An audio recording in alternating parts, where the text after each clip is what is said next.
오늘 이렇게 말씀을 전하게 돼서 감사한 마음이 크고요. 전하는 저나 듣는 여러분들이나 모두에게 은혜가 되는 시간이 되었으면 좋겠습니다. 저는 지금 서울 강남에서 다음 교회를 개척해서 섬기고 있습니다. 근데 교회를 개척하기 전에는 사랑의 교회 국제제자훈련원에서 옥하는 목사님을 모시고 오랫동안 사역을 했습니다. 국제제자훈련원은 전국에 있는 국내의 목회자분들에게 제자훈련과 양육에 대해서 가르치고 섬기는 기관입니다. 그래서 지방에 있는 목사님들이나 해외에 계신 목사님들과 교제를 나눌 시간이 많았습니다. 근데 제가 한 번은 국제제자훈련에 사역을 할 때 지방에 있는 한 분 목사님 한 분과 만나서 이야기를 나눈 적이 있어요. 근데 그분이 그런 얘기를 하시더라고요. 자기 지역 사람들은 감정을 표현하는데 미숙하다고 말씀하십니다. 그래서 한 번은 남자 제자 훈련생들에게 이런 숙제를 내줬대요. 아내에게 꽃다발 선물하기. 그랬더니 이 집사님이 꽃다발을 사기는 잘 샀어요.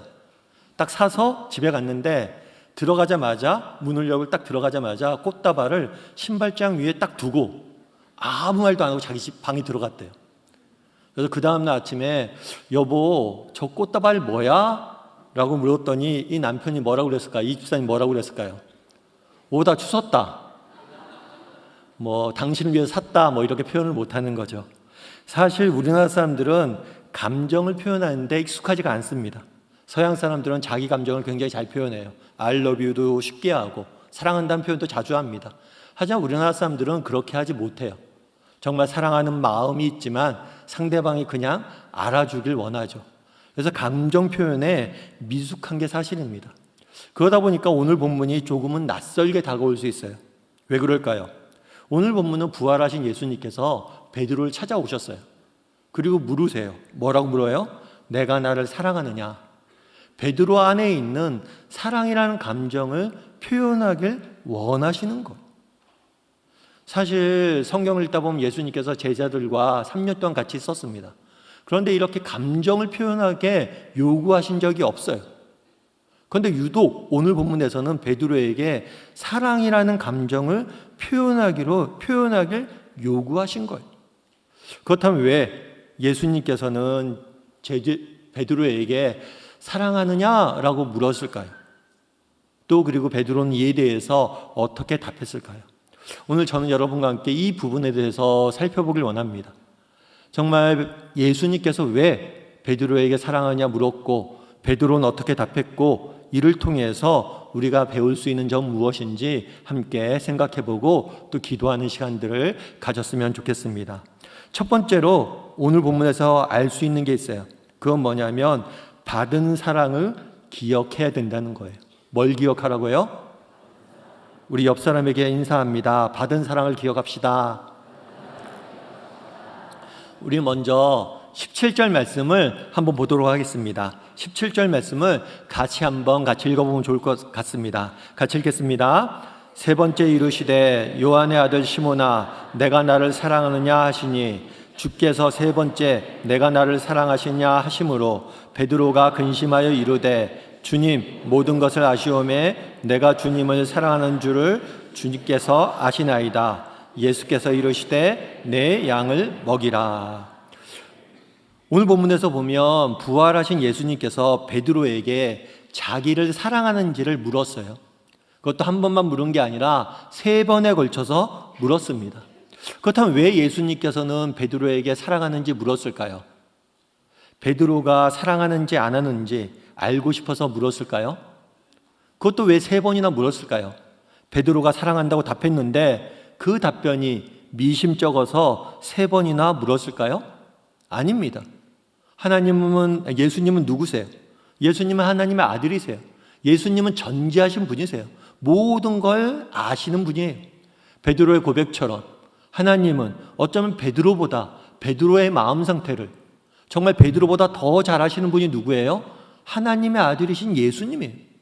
예수님은 베드로보다 베드로의 마음 상태를 잘 아셨습니다. 그럼에도 불구하고 물으신 거예요.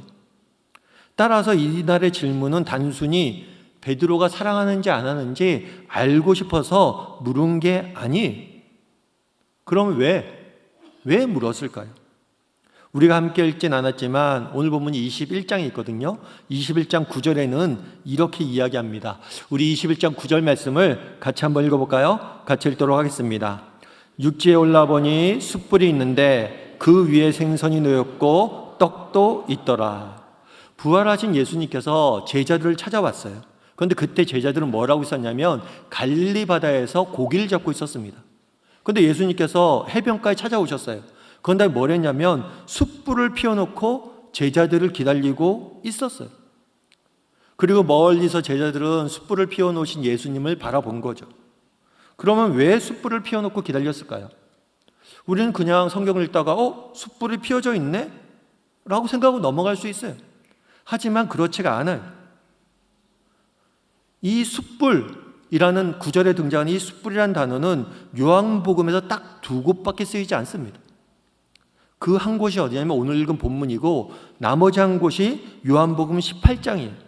요한복음 18장 25절 말씀을 같이 한번 보면 좋을 것 같습니다. 같이 한번 읽어볼까요? 같이 읽도록 하겠습니다. 시몬 베드로가 서서 불을 쬐더니 사람들이 묻고 너도 그 제자 중 하나가 아니냐? 베드로가 부인하여 이르되 나는 아니라 하니. 이때 시몬 베드로가 서서 불을 쬐고 있었다라고 말합니다. 이 불, 이게 똑같은 단어예요. 숯불이라는 단어예요. 그럼 언제 베드로는 불을 쬐고 있었냐? 이때는 언제냐면 예수님이 십자가에 달리기 전날 밤이에요.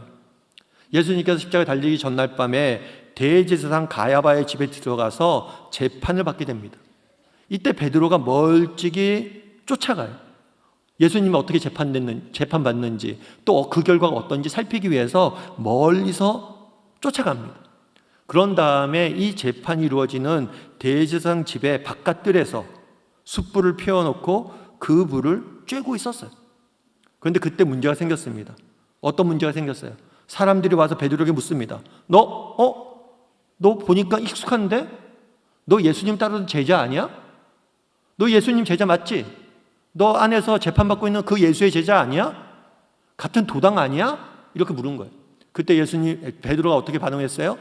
3번에 걸쳐서 부인했어요. 아니라고 3번에 걸쳐서 부인했어요. 성경은 의도적으로 이 숯불이라는 단어를 가지고 두 사건을 연관짓고 있어요. 베드로는 숯불을 피워놓고 네가 예수님의 제자냐 물었을 때 3번에 걸쳐서 부인했습니다. 그런데 예수님께서는 오늘 숯불을 피워놓고 베드로에게 너는 나를 사랑하느냐 3번 물으신 거예요. 두 사건이 숯불이라는 단어를 가지고 연관되어 있는 거예요. 저는 두 딸이 있습니다. 지금 아이들이 자라서 대학생이 됐는데 아이들이 어렸을 때 종종 제가 이런 질문을 하곤 했어요. 어떤 질문을 했을까요? 아이들이 많이 받는 질문이에요. 아빠가 좋아? 엄마가 좋아? 그 질문을 왜 했는지 모르겠는데 궁금해지더라고요. 아빠가 좋은지 엄마가 좋은지. 그래서 그것들을 질문을 했어요. 그랬을 때 질문을 받았을 때 우리 큰딸은 평화주의자예요. 그래서 뭐라고 했냐면 둘 다 좋아 라고 답했어요. 근데 우리 둘째 딸은 소신이 분명해요. 그래서 아빠가 좋아 엄마가 좋아? 엄마가 좋아. 그럼 제가 이제 비법을 쓰는 거죠. 이 아이스크림 누가 사줬어? 아빠가 사줬어. 누가 사줬다고? 아빠. 아빠가 좋아 엄마가 좋아? 엄마. 이 장난감 누가 사줬어? 아빠. 아빠가 좋아 엄마가 좋아? 엄마. 뇌물과 효율가 통하지 않는 소신이 분명한 딸이었어요. 그런데 여러분 제가 언제 아이들에게 엄마가 좋아 아빠가 좋아 물어볼까요? 언제 엄마가 좋아 아빠가 좋아 물어볼까요? 그때는 아이들이 이쁘고 사랑스러울 때 이런 질문을 하게 돼 있습니다. 예를 들어서 아이들이 싸우고 아빠 말도 안 듣고 사고라는 사고는 다쳤어요. 그래서 어떻게 해요? 야야 이리 와봐 이리 와봐. 너희들 왜 그렇게 싸워? 너 이렇게 왜 그렇게 엄마 아빠 말 안 들어? 아빠가 좋아 엄마가 좋아? 이렇게 묻는 사람 있나요? 이렇게 묻는 사람 없어요. 여러분 제가 언제 아빠가 좋아 엄마가 좋아 묻습니까? 정말 아이가 사랑스러울 때 묻는 거예요. 그날에 예수님도 마찬가지예요. 그날에 예수님께서는 베드로에게 내가 나를 사랑하느냐? 라고 물었어요. 그런데 이것은 질문이 아니라 고백이에요. 베드로야, 나는 너를 여전히 사랑하는데 너는 어떠니? 물으신 거예요. 정말 예수님께서 베드로를 사랑하지 않았다면 이런 질문을 하지 않아요. 베드로를 아끼지 않았다면 네가 나를 사랑하냐 묻지 않아요. 이건 질문이 아니라 고백이에요. 베드로야, 너는 3번 나를 부인하고 도망쳤지. 그래서 낙심하고 있지. 죄책감에 사로잡혀 있지. 난 실패했어. 내 자신이 너무 싫지. 난 실패자고 제자의 자격이 없어. 수제자? 그런 거 다 때려쳐. 이런 마음이지. 하지만 베드로야, 나는 여전히 너를 사랑하고 너를 통해서 일하길 원하고 너를 아끼는데 너는 어떠니? 그날에 왜 예수님께서 베드로에게 물었습니까? 비록 베드로가 자신을 부인하고 떠났지만 여전히 자신은 베드로를 사랑하고 있음을 베드로에게 알려주고 싶었던 것. 그날의 질문은 질문이 아니라 고백입니다. 예수님께서 베드로야, 내가 너를 사랑한다, 이 고백을 하신 것. 제가 앞서 서두에서 말씀드린 것처럼 저는 교회를 개척하기 전에 사랑의 교회에서 옥하는 목사님을 모시고 오랫동안 사역을 했습니다. 근데 옥하는 목사님은 지금은 소천하셨어요. 돌아가셨는데 사역 한참 사랑의 교회 담임 목사 하실 때 책을 많이 쓰셨어요. 중간중간에 책을 출판해서 목사님이 책을 써서 책이 출판돼서 나오면 비서실에서 연락이 와요. 부교육자들한테. 목사님 새 책 나왔어요. 받아가세요. 그럼 옥 목사님 새 책이 옵니다. 그럼 평소에는 그냥 책을 주세요. 그런데 가끔은 어떨 때는 저자 친필 사인을 해줄 때가 있어요. 옥한음 이렇게 적어줘요. 그럼 되게 귀한 책이죠. 저자 친필 사인이 있으니까. 그런데 정말 가무에 콩나듯이 어떤 경우가 있냐면 개인적인 메시지를 적어줄 때가 있어요. 양 목사 어쩌고 저쩌고 옥한음, 이런 건 가보예요. 워낙 귀하기 때문에 가보예요. 그런데 한 번은 그렇게 책을 받았어요. 책을 받았는데 뭐라고 썼냐면 양 목사 항상 기쁘게 일하고 옥한음. 이 이야기를 듣고 제가 고민에 빠졌어요. 고민에 빠져서 선배한테 물어봤어요. 선배 형님 목사님한테, 형님 제 얼굴이 어두워요? 제 표정이 어두워요? 저 사역하는 거 너무 기쁜데 목사님이 저보고 항상 기쁘게 일하래요. 제가 어두워요? 그랬더니만 그 선배 목사님이 저보다 더 어두운 표정을 하고 이렇게 이야기하는 거예요. 양 목사, 넌 다행이다. 난 진짜 큰일이다. 그랬더니 왜 그러냐 그랬더니만 그 목사님한테는 옥 목사님이 뭐라고 써줬냐면 아무개 목사 열심히 일하고, 나 정말 열심히 일하는데 나보고 더 열심히 일하래. 이렇게 어두웠던 생각이 납니다. 그래서 웃었던 거예요. 나중에 물어봤어요 목사님한테. 목사님 왜 그때 이렇게 저희한테 써주셨어요? 그랬더니 목사님 뭐라고 했을까요? 야, 그냥 썼다. 수십 명한테 쓰다 보니까 너는 어떻게 하고 너는 어떻게 하고 너는 어떻게 하고 그냥 썼다, 그런 얘기 하더라고요. 그냥 썼다고 그래서 웃었던 기억이 있습니다. 그럼 왜 우리가 옥하는 목사님이 써준 몇 마디 말에 그렇게 신경이 쓰였을까요? 그것은 옥 목사님을 존경했기 때문이에요. 옥 목사님을 사랑했기 때문에 그 말 한마디 한마디가 크게 다가온 거예요. 여러분, 사랑에 있어서 가장 중요한 요소는 무엇인지 아십니까? 그것은 주체예요. 다르게 말하면 누가 사랑하느냐예요. 누가 사랑하느냐. 그런데 뭐라고 그래요? 하나님의 아들이신 예수님께서 우리를 사랑한다고 성경엔 말하고 있잖아요. 여러분, 하나님이 누구십니까? 이 세상 모든 만물을 창조하신 창조주이고 통치자예요. 그런데 그분이 우리를 사랑한대. 양 목사, 너를 사랑한다. 여러분, 한 사람 한 사람을 사랑한대. 이것이 얼마나 놀라운 사랑인지 알아야 돼요. 이것이 얼마나 놀라운 은혜인지 알아야 돼요. 여러분이 정말 존경하는 사람, 대단한 세상의 사람, 그 사람이 여러분들에게 하는 한마디가 중요하잖아요. 그런데 그보다 더 크신, 그보다 더 놀라우신, 그보다 더 위대하신 우리 하나님께서 여러분을 사랑한대잖아요. 이것이 얼마나 놀라운 은혜인지 알아야 돼요. 뿐만 아니라 사랑에 있어서 또 다른 중요한 요소는 대상이에요. 누굴 사랑하느냐예요. 정말 누가 봐도 사랑받을 만한 인격과 성품과 능력과 외모를 갖춘 사람을 사랑한다면 그럴 수 있지라고 생각할 수 있겠죠. 하지만 그렇지 않잖아요. 오늘 본문을 보세요. 실패자고 배신자고 정말 3번이나 예수님을 부인했던, 스스로 생각에 제자의 자격도 없는 그 베드로를 예수님께 찾아와서 내가 널 사랑하는데 넌 어떠니? 라고 묻잖아요. 바울은 어떻습니까?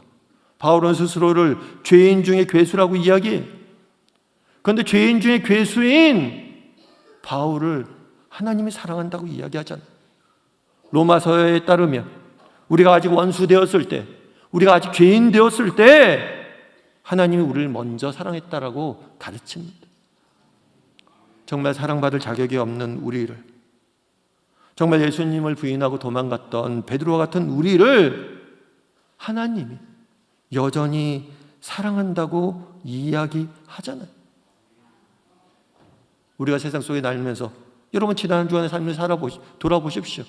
정말 세상 속에서 제가 믿는 사람답게 살지 못하고 세상 속에서 실패하고 넘어지고 좌절했지만 여전히 우리를 사랑하신다고 지금 이 순간 여러분에게 말하는 거예요.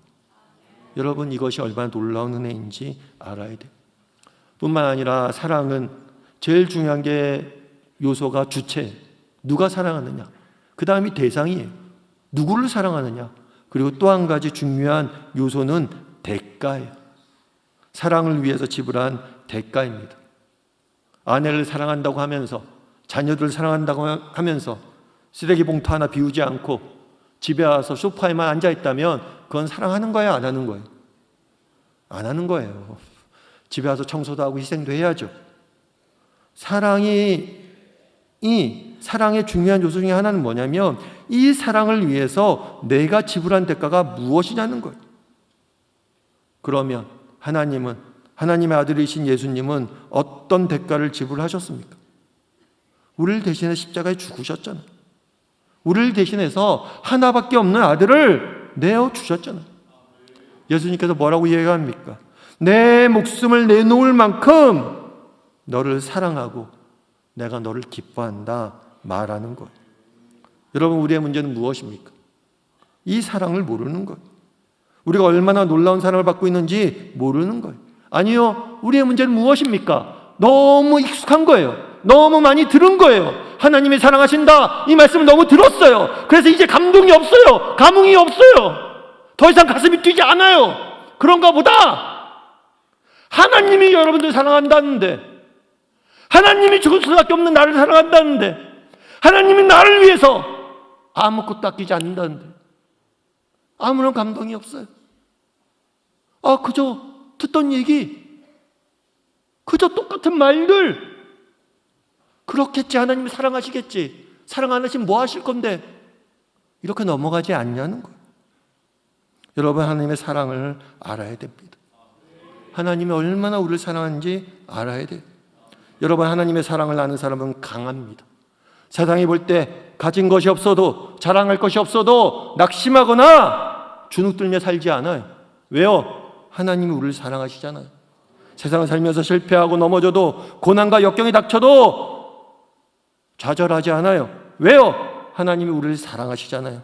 인생의 짐이 무거워도, 앞길이 희미해도, 장래 내가 어떻게 될지 몰라도 불안에 떨지 않아요. 왜요? 나를 사랑하신 하나님이 계시잖아요. 여러분, 왜 우리가 인생을 살면서 불안에 떱니까? 왜 인생을 사는 것이 두렵습니까? 왜 세상 사는 것이 이렇게 힘듭니까? 혹시 그 사랑을 잊었기 때문은 아닙니까? 하나님이 얼마나 나를 사랑하는지 모르기 때문은 아니냐는 거예요. 바울은 이 부분에 대해서 보다 명확히 말합니다. 우리 로마서 8장 32절 말씀을 같이 한번 읽어보면 좋을 것 같습니다. 같이 읽도록 하겠습니다. 자기 아들을 아끼지 아니하시고 우리 모든 사람을 위하여 내주시니가 어찌 그 아들과 함께 모든 것을 우리에게 주시지 아니하겠느냐? 바울은 뭐라고 이야기합니까? 너희가 왜 두려워하느냐? 너희가 왜 염려하느냐? 너희가 왜 의심하느냐? 두려워하지 말자, 염려하지 말자, 걱정하지 말자. 왜입니까? 하나님이 우리를 사랑하시기 때문이에요. 하나님이 자기 아들을 아끼지 않으시고 우리를 위해서 내어주셨는데 그분이 무엇을 아끼겠냐는 거예요. 모든 것을 우리에게 주시지 않겠냐는 거예요. 그런데 왜 이런 사랑을 받은 우리가 두려워하고 염려하고 걱정하느냐는 거예요. 여러분, 우리의 문제는 무엇입니까? 하나님의 사랑에서 떠난 거예요. 하나님의 사랑, 우리가 얼마나 큰 사랑을 받았는지, 그것이 얼마나 놀라운 은혜인지 기억하지 못하는 거예요. 바라기는 우리 사랑하는 성도님들이 오늘 이 자리에서 그날의 베드로를 찾아와서 물으셨던 예수님의 음성을 듣는 시간이 되었으면 좋겠습니다. 내가 나를 사랑하느냐? 내가 너를 여전히 사랑하는데 너는 어떠니? 라고 묻는 주님의 음성을 들었으면 좋겠습니다.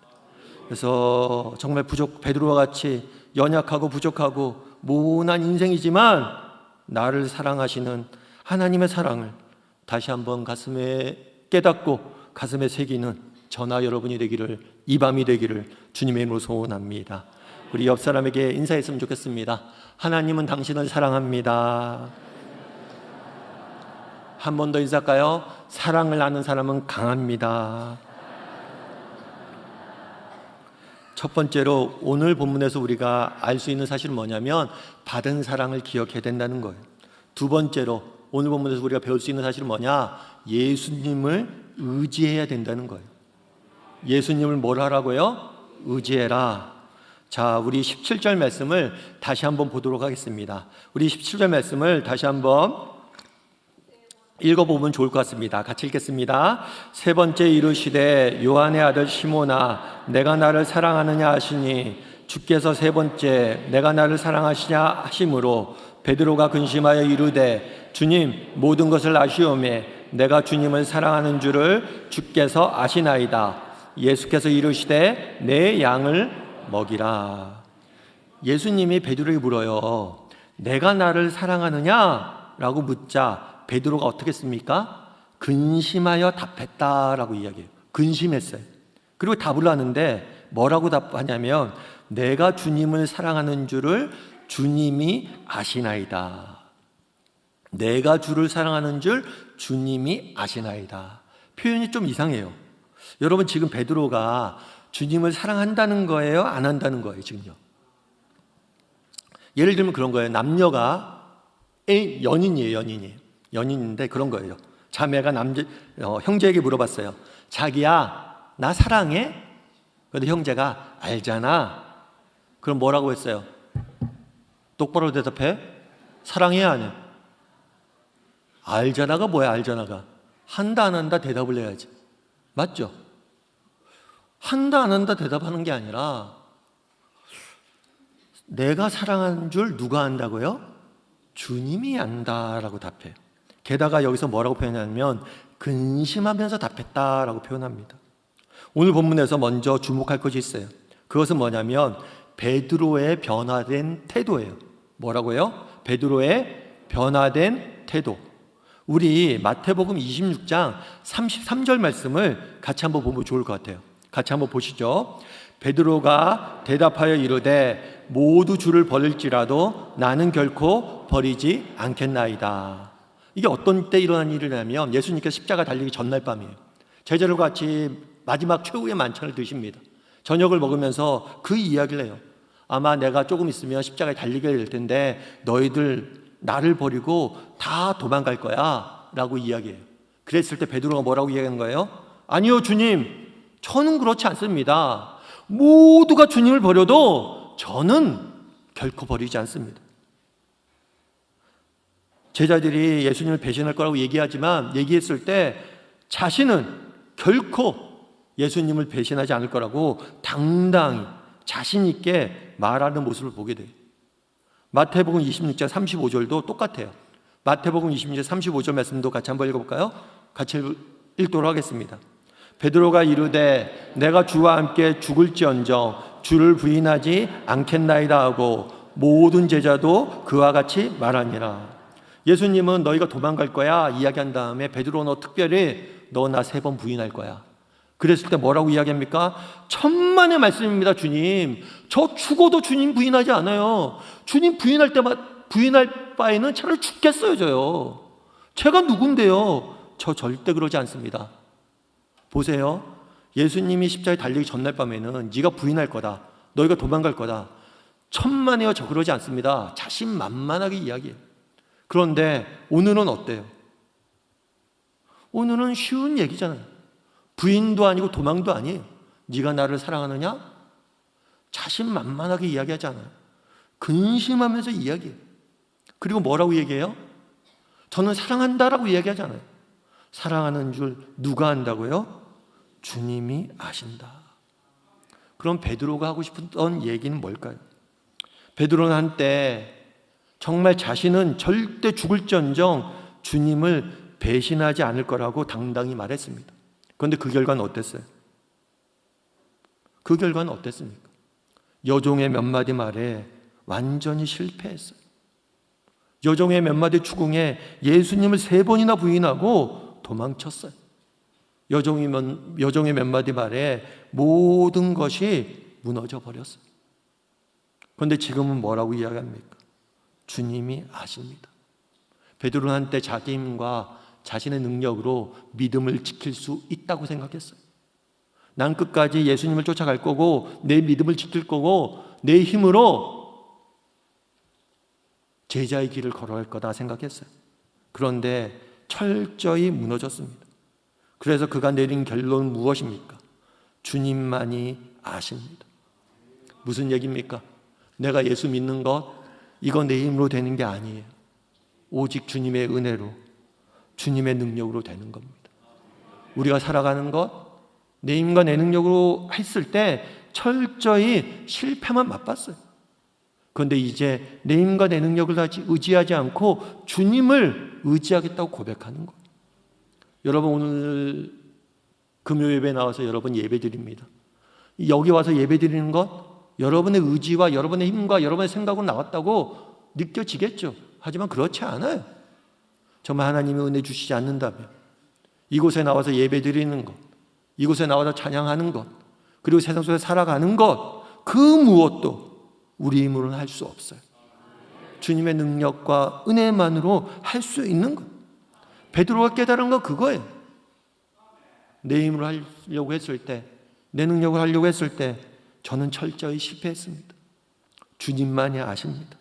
내가 앞으로 주님을 사랑하게 될지 안 될지 저는 모르겠고 주님만이 아십니다.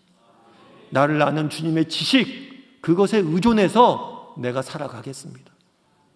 그렇게 고백하는 것. 우리도 이렇게 고백할 수 있어야 됩니다. 이렇게 고백한 결과 어땠습니까? 여종의 몇 마디 말에 예수님을 부인했던 베드로가 대낮에 수천 명이 모인 사람들 앞에서, 대제사장 앞에서, 뒷뜰이 아니라 공회 앞에서, 수많은 권력자 앞에서 담대히 예수님을 증거합니다. 감옥에 갇혀서도 두려움에 떨지 않고 기도하고 찬송하며 주님을 증언하는 사람이 되었습니다. 전승에 의하면 베드로는 십자가에 못 박혀 죽었다라고 이야기합니다. 십자가에 못 박혀 죽을 때 내가 어떻게 예수님처럼 똑같은 십자가에 못 박혀 죽을 수 있느냐? 나는 십자가에 거꾸로 매달아 달라. 내가 죽을지언정 주님을 부인하지 않겠습니다 라는 고백처럼, 자신의 바람처럼 정말 죽을지언정 주님을 배신하지 않는 사람이 되었어요. 어떻게 해요? 내 힘이 아니라 누구의 힘을 의지했을 때? 주님의 힘을 의지했을 때 그런 거. 우리도 마찬가지입니다. 정말 우리는 어떻습니까? 우리는 베드로처럼 주님만이 아십니다 라고 고백할 줄 아는 사람입니까?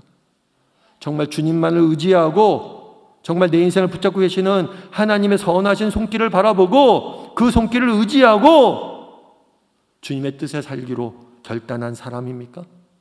우리도 베드로처럼 고백할 수 있어야 돼. 내가 아니라, 내 능력이 아니라 주님을 의지하고 정말 주님만을 바라보고 내 인생을 붙잡고 계시는 하나님의 강한 팔을 의지할 수 있어야 돼. 왜 인생을 살면서 우리가 두려움에 빠집니까? 왜 인생을 살면서 염려에 빠집니까? 왜 인생을 살면서 이렇게 불안해집니까? 혹시 여전히 내 인생을 내가 내 힘으로, 내 능력으로, 내 뜻대로 살려고 한 것이기 때문은 아닙니까?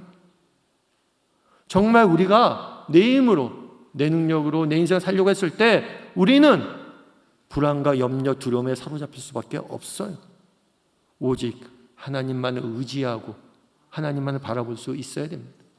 그랬을 때 우리는 두려움과 불안에서 자유로워지는 거예요. 저는 신앙생활을 어디서 했냐면 노량진에 있는 강남교회에서 처음 시작했습니다. 여러분 노량진 아시죠? 노량진 아세요? 예. 그럼 목사님 노량진에 있는 교회인데 왜 강남교회예요? 왜냐하면 제가 다니던 노량진 강남교회는 전쟁 직후에 6.25 전쟁 직후에 피난민들이 세운 교회예요. 그런데 그때는 강남이 영등포와 노량진이 강남이었대요. 이곳이 진짜 강남이었던 거예요. 그래서 강남교회를 지었다고 그러더라고요. 근데 저는 원래 대학 때는 신학을 전공하지 않았어요. 대학교 때는 신문방송학을 전공했습니다. 그래서 제가 대학교 다닐 때 그때 어떤 일이 있었냐면 한참 홈페이지 붐이 일었어요. 그래서 그때 막 홈페이지 만들기 시작했고, 그래서 저희도 그렇게 생각을 했죠. 청년부에서 같이 모여서 야, 그래도 우리가 강남교회인데, 강남에 있는 강남교회인데 이렇게 시대에 뒤처지면 안 된다. 교회 홈페이지를 만들자 해서 청년들끼리 모여서 함께 교회 홈페이지도 만들고, 교회 홈페이지에다가 그 당시 담임 목사님이, 저희 강남교회 담임 목사님이 지금은 삼일교회 담임 목사님이신 송태근 목사님이셨는데, 그 목사님 설교한 거 동영상도 올리고 막 이런 봉사를 해서 홈페이지를 만들어서 운영을 했어요. 특별히 저는 신문방송학과였기 때문에 목사님 동영상 작업을 많이 했어요. 교회 동영상도 제작하고 설교 동영상도 제작하고 많이 홈페이지에 올린 거죠. 그런데 그 작업을 언제 했냐면 보통은 주일날 같은 경우에 저는 아침에 주일학교 중등부 교사 봉사하고 대예배 드리고 오후엔 청년부 참여하고 그 다음에 뒤풀이까지 다 하고 애프터까지 다 하고 그러면 주일날은 시간이 안 나요. 봉사를 주로 언제 했냐면 월요일날 아침에 이렇게 봉사를 했어요. 이렇게 월요일날 아침에 출근을 해서, 그런데 월요일날은 교회가 쉬는 날이잖아요. 교회 아무도 없어요. 그럼 제가 교회 열쇠 다 갖고 있습니다. 그래서 가서 교회 문 열어서 교회 들어가서 봉사하고 이렇게 있었어요. 그런데 이렇게 봉사하고 있는데 어느 날 전화가 왔어요. 어떤 전화가 왔냐면 그게 강남교회죠? 예, 강남교회입니다. 그게 혹시 송태근 목사님 설교 동영상 CD를 파냐고 물어본 거예요. 그래서 제가 팔진 않는데 뭐 선물로 보내드리긴 합니다. 그럼 그 목사님 받고 싶다고 그러더라고요. 아, 그래요? 그럼 제가 보내드릴게요. 그런 다음에 그 목사님이 사역하는 교회에 홈페이지를 물어봤어요. 그 홈페이지 주소 알려주더라고요. 그래서 알겠습니다. 홈페이지에 들어가서 주소 보고 제가 보내드리겠습니다 라고 그 목사님이 사역하는 단체 홈페이지에 딱 들어갔어요. 그랬더니 홈페이지 들어가면 팝업 창이 뜨는데 그곳에 구인 광고가 나옵니다. 구인 광고가 나오는데 인터넷 사역자를 뽑는다고 그래요. 신학을 전공하고 인터넷 사역이 가능한 사람. 스펙이 완전히 저예요. 제가 완전히 그때 신문방송학과 나왔다가 나중에 신학과를 갔거든요. 총신대. 이거 완전히 나야. 그런데 한 가지 문제가 있어요. 조건이 신대원을 졸업한 사람만 뽑는다고 되어 있는 거예요. 이것만 내가 졸업만 했으면 딱인데, 그때 신대원 1학년생이었거든요. 그래갖고 어떡하지 고민하고 있었는데, 그때 여친, 당시 여친, 전 여친이죠. 현 아내 당시 여친. 오해하지 마십시오. 현 아내 당시 여친, 전 여친. 그 아내가 그런 거야. 아니, 이력서 보내는데 돈 드냐고. 이메일로 보낼 텐데 한번 지원해 보라고. 생각해보니까 믿져야 본전이라고 맞는 말 같아요. 아내 말을 잘 들어야 됩니다. 잘 꾸락꾸 넣었어요. 넣었는데 합격을 한 거예요. 그래서 제가 사랑의 교회 국제제자훈련에서 사역을 하게 된 거예요. 그런데 그때 제가 느낀 게 있어요. 그건 뭐냐면, 왜 하나님께서 이런 식으로 나를 이곳에 보내셨을까? 그런 거잖아요. 아무도 없는 월요일 아침에 교회에 나와서 봉사하는 그때 전화를 받게 하셔서 나를 이곳에 보내신 거예요. 왜 그러셨을까? 그런데 그때 하나님께서 제게 알려주고 싶었던 게 있어요. 그건 뭐냐면, 여러분 우리가 봉사해봐서 알죠? 여러분 다 봉사해봤죠? 봉사 처음 할 때 기뻐요? 슬퍼요? 기쁘죠. 그럼 봉사 10번 하면 기쁨이 유지됩니까? 웃으시죠? 유지가 안 되죠, 당연히. 봉사를 10번 하면, 그리고 저도 월요일마다 나와서 봉사하잖아요. 알아주는 사람도 없고 보는 사람도 없고 나 혼자 이거 뭐하나 이런 마음이 들어요. 불평이 생기고 불만도 생기고 나 혼자 이거 해서 뭐하나 라는 마음이 있었어요. 그런데 하나님께서 알려주고 싶었던 거예요. 뭘요? 내가 보고 있었다. 그리고 정말 네가 사역을 하고 싶은데 이제 앞으로 목회를 할 텐데 내가 너한테 분명히 가르쳐주고 싶은 게 있다. 그건 뭐냐면 사람 보고 일하지 말고 하나님 보고 하라는 거예요. 그리고 우리를 아시는 하나님께서, 우리를 보시는 하나님께서 때가 되면 우리의 수고와 눈물을 아시고 그것들을 가지고 일하신다는 것. 여러분 그것에 대해서 확신하시기 바랍니다. 주님이 아십니다. 그날에 베드로가 배운 게 뭐예요? 베드로가 배운 게 뭐냐면 하나님을 의지하는 법이에요. 다르게 말하면 베드로가 배운 건 주님만이 아십니다 고백하는 것. 우리가 어떤 마음으로 정말 신앙생활을 하는지, 어떤 마음으로 우리가 직장에서 정말 믿는 자로서 빛과 소금의 역할을 하기 위해서 분투하고 있는지, 내가 어떤 마음으로 학교에서 정말 공부하고 미래를 준비하고 있는지, 내가 어떤 마음으로 우리 가정을 위해서 기도하고 있는지, 내가 어떤 마음으로 봉사하고 있는지 교회에서. 세상 사람들은 다 몰라도, 아니 믿는 사람들도 몰라도 누구만 알아요? 오직 하나님만은 아십니다. 하나님만을 바라보고 하나님만을 의지하고 살아가라는 거예요.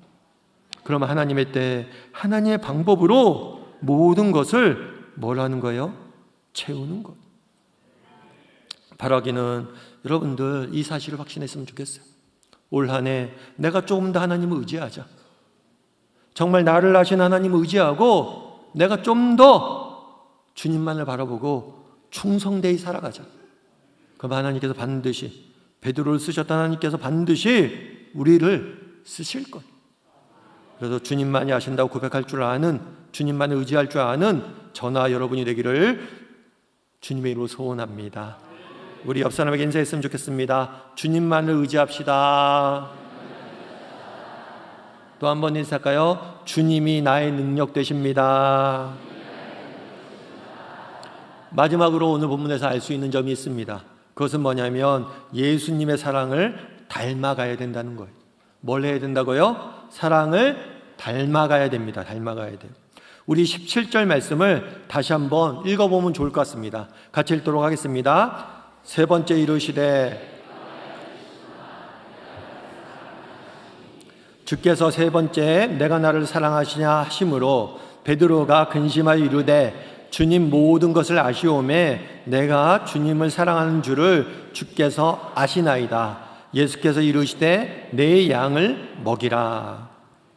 우리가 여러분 티키타카라고 아시죠? 티키타카, 주고받는 것. 지금 대화는 주고받는 거잖아요. 이렇게 얘기하는 거예요. 예수님이 내가 나를 사랑해? 그러면 베드로가 뭐라 했어요? 주님을 사랑하신 줄 주님이 아십니다. 그러면 이제 예수님이 무슨 얘기를 해야 돼요? 나도 너를 사랑해. 나도 너를 뭘 해? 이렇게 사랑에 관련해서 이야기를 해야 돼요. 그런데 예수님께서는 베드로가 주님이 아십니다 라고 이야기하자 뭐라고 얘기해요? 내 양을 먹이라 라고 이야기를 한 거예요. 왜 그럼 내 양을 먹이라 라고 이야기했을까요?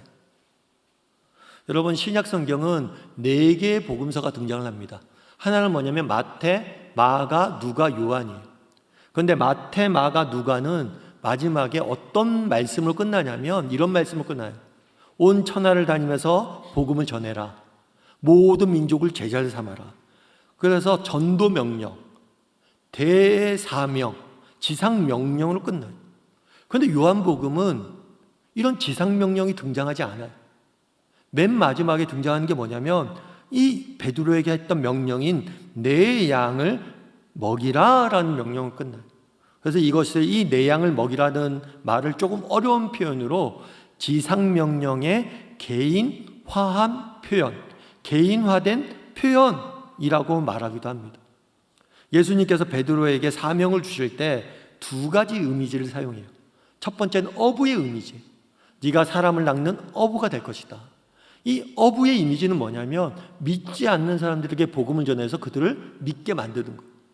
그 다음에 또 한 가지 이미지는 뭐냐면 양을 먹이는 것, 즉 목자의 이미지. 그래서 이렇게 믿지 않는 사람들을 구원했으면 그들을 영적으로 돌보고 세우는 그런 제자 삼으라는 명령이. 이 두 가지 이미지를 주신 거예요. 그래서 마지막에 주신 내 양을 먹이란 건 뭐냐면 사람들을 정말 영적으로 돌보고 그들을 제자로 세우고 삼으라는 명령이에요. 그런데 오늘 본문의 주제는 사랑이에요. 그런데 사랑을 이야기하다 갑자기 내 양을 먹이라. 그럼 사랑이랑 양을 먹이는 것이랑은 무슨 관계가 있냐는 거예요. 제가 아는 후배가 있습니다. 이 후배가 노총각이에요. 노총각인데 자매를 사귀게 됐어요.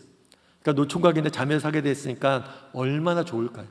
만나기만 하면 연애 얘기 저희한테 하는 거예요. 그래서 그 다음부터는 야, 연애 얘기하려면 돈 10,000원 내고 해라.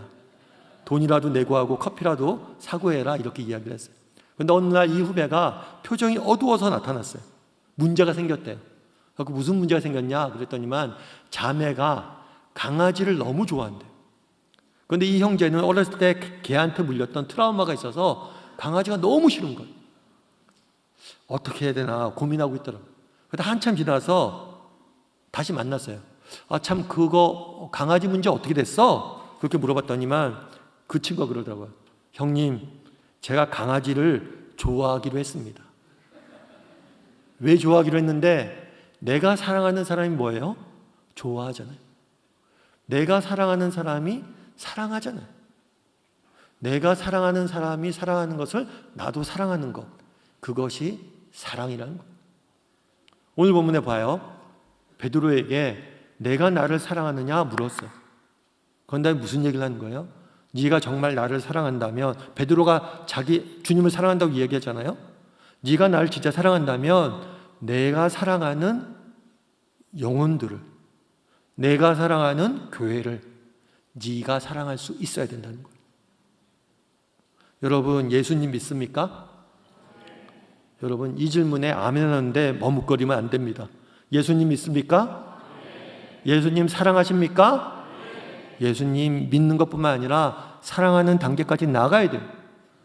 그럼 여러분들이 예수님 사랑하는 줄 어떻게 합니까? 여러분들이 예수님을 사랑한다고 이야기하는데 어떻게 여러분의 사랑을 알 수 있어요? 우리가 정말 예수님을 사랑한다면 뭘 해야 돼요? 예수님이 사랑했던 한 영혼, 예수님이 목숨까지 십자가에 달리면서 구원하고자 했던 한 영혼을 예수님의 마음으로 사랑해야 돼요. 우리가 정말 예수님을 사랑한다면 예수님이 핏값 주고 산 이 교회, 몸된 교회를 예수님의 마음으로 사랑할 수 있어야 돼요. 그래서 우리가 사랑할 수 있는지 물어봐야 돼요. 제가 아시는 집사님이 있어요. 여집사님이 계신데 그 여집사님의 남편분이 있는데 이 남편분이 롯데 팬이에요. 롯데.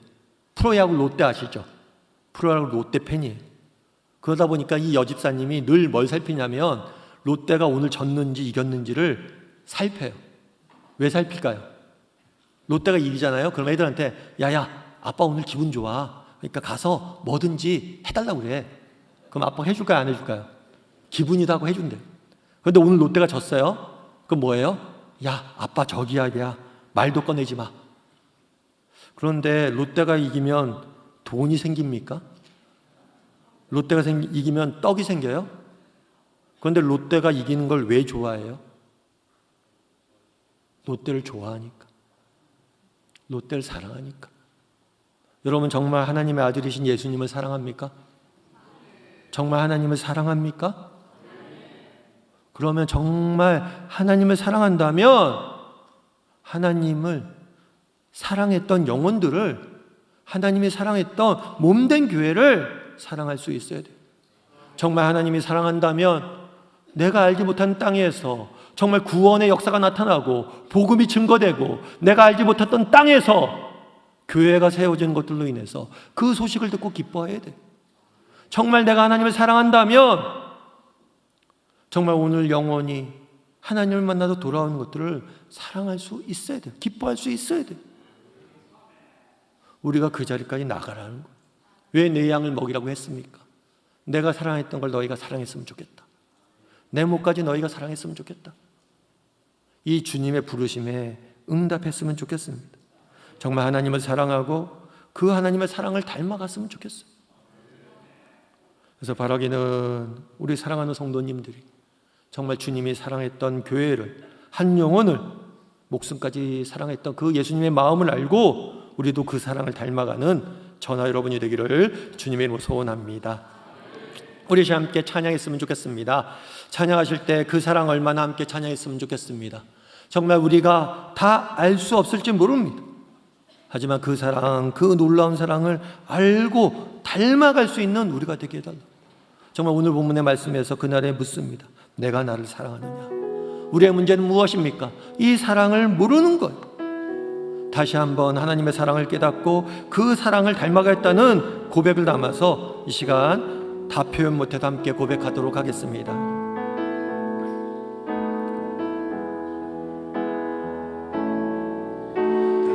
표현 못해도 나 표현하리라. 다 고백 못해도 나 고백하리라. 다 알 수 없어도 알 수 없어도 나 알아가리라. 알아가리라. 다 닮지 못해도 나 닮아가리라. 다 표현 못해도 다시 한번 고백합니다. 다 표현 못해도 나 표현하리라. 다 고백 못해도 나 고백하리라. 다 알 수 없어도 나 알아가리라. 다 닮지 못해도 나 닮아가리라. 그 사랑 그 사랑 얼마나 아름다운지, 그 사랑 얼마나 날 부욕해 하는지, 그 사랑 얼마나 크고 놀라운지를, 그 사랑 얼마나,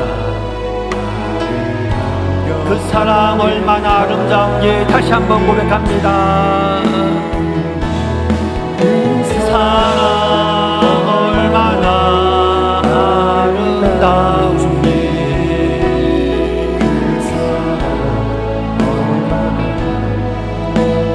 부욕해 하는지, 그 사랑 얼마나 크고 놀라운지를, 그 사랑 얼마나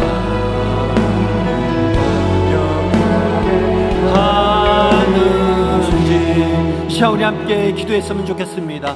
기도하실 때 오늘 말씀 기억하면서 기도했으면 좋겠습니다. 여러분, 우리가 왜 불안에 떨립니까? 왜 두려움에 빠져 있습니까? 왜 삶의 의지가 잃어버립니까? 왜 우리의 믿음의 능력이 나타나지 않습니까? 혹시 우리가 하나님의 사랑을 잊었기 때문은 아닙니까? 우리가 얼마나 큰 사랑을 받았는지 잊고 살아가고 있기 때문은 아닙니까? 정말 우리가 얼마나 큰 사랑을 받았는지 다시 한번 우리가 가슴속에 새기게 해달라고. 그 사랑의 놀라움을, 그 사랑의 아름다움을 우리가 깨닫고 그 사랑을 다시 한번 가슴에 새길 수 있는 사람이 되게 해달라고 이 시간 기도했으면 좋겠습니다. 또한 기도하실 때 정말 우리가 왜 불안에 떱니까? 왜 두려움에 빠져 있습니까? 여전히 내 힘으로, 내 능력으로 무엇인가 하려고 하기 때문은 아닙니까?